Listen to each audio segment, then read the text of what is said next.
What's going on, everybody? So today we have finished up, we've wrapped up deer season from 2021. Here's the beginning of a new year. We wrapped up our deer season yesterday.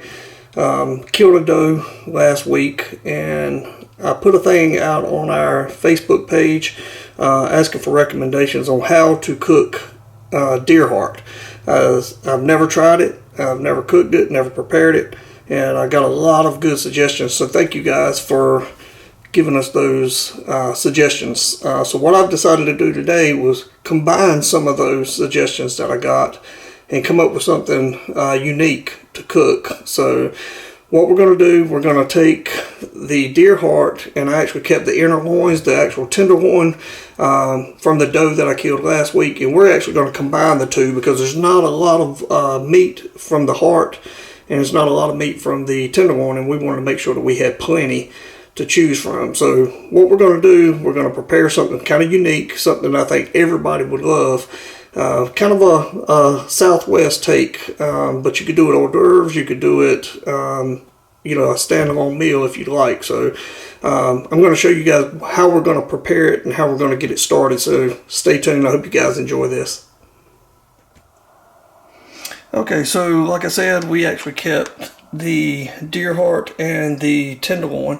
As you can see, it's not a whole lot of meat there, but combining the two ought to really increase the size of the portions here. We may actually even have more than enough here. So what we're going to do here for a few hours, we're actually going to put this in a marinade. And this is a marinade I bought just a few weeks ago. I bought several bottles of it, and it's actually really, really good. It's inexpensive. It's just a steakhouse grill marinade, savory collection. I bought several bottles. I want to say it was just a couple of bucks a bottle. From a local food line.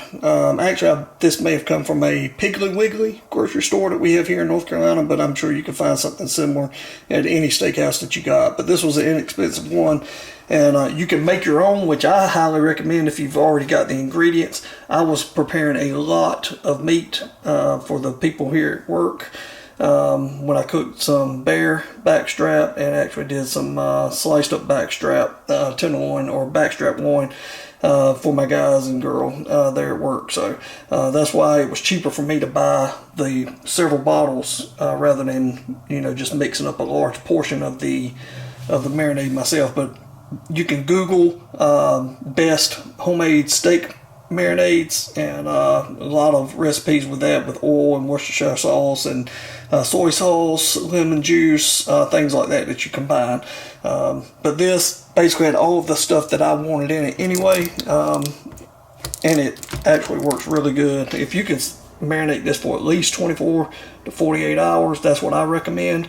It doesn't really overpower the meat, but it does help tenderize it and help flavor it really, really good. But this, we're going to just keep it in here for just a few hours. And our plan is, once this marinated tonight, me and my son, we're actually shooting over to the movies this afternoon, and we're going to actually prepare this tonight. So you guys, stay tuned. We'll wait a few hours, let this stuff mix in, and we'll go from there.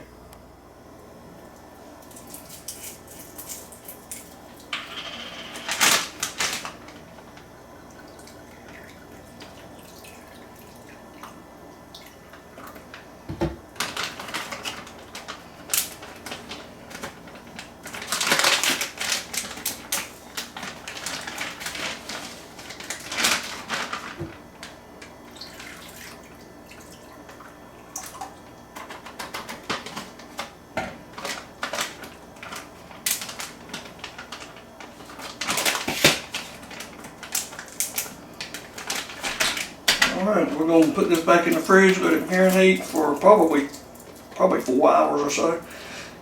We'll go from there, so stay tuned. Okay, so for the ingredients, I'm going to have 2 cans of the Butterflake Grands croissants, seasoning the meat with the Montreal steak seasoning, onion powder, garlic powder. I'm going to cook that up in some olive oil. Then later we're going to cook down, saute in butter, the sweet mini peppers, and I've actually sliced those up, and some onion. So we're going to cook all that down. I've already got that sliced up. I've got the meat seasoned. sitting here ready to go. So we're going to heat the pan up. Oven will be 350 degrees. That's preheated now, so we're going to get everything set up, get it going.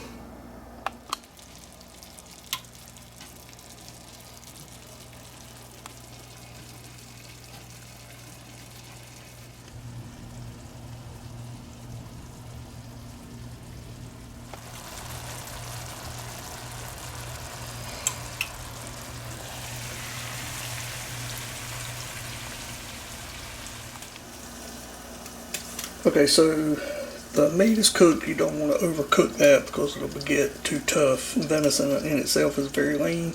Well, the same goes for the deer heart and that inner loin, the tenderloin on the deer. So it's very lean, no fat, so you don't want to overcook it or it'll get tough. Continue to saute the onions and peppers down in the butter. I've also put a little dab of pepper jack cheese on each roll up, on a crescent roll. Okay, so next I have taken a little bit of the inner loin and the deer heart and I've put it on the croissant rolls. What I'm going to do now is spoon the onions and sweet peppers that have been sauteed down in butter on top of those. Roll these up, butter them, put them in the oven and bake them.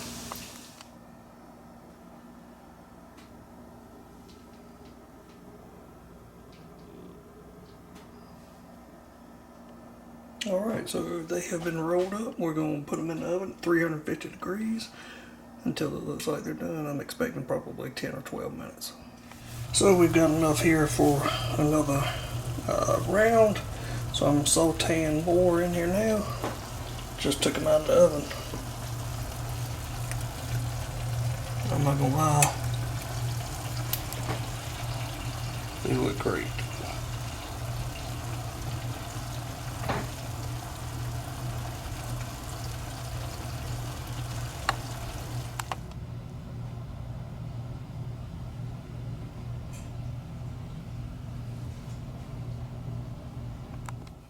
Alright, well, there's round 2 made up. Get ready to go in the oven. Time for some taste testing. Alright, well, time to dig in, give it a little taste test, let you guys know what we think here.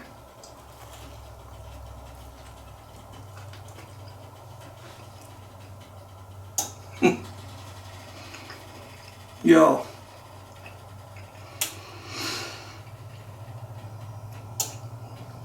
that's alright. Can't wait for the other ones to try this. So the butter that cooks down in the peppers and onions actually goes through there and butters the bread as it cooks too, which makes it even more fantastic. So you can see down in there that it's good stuff.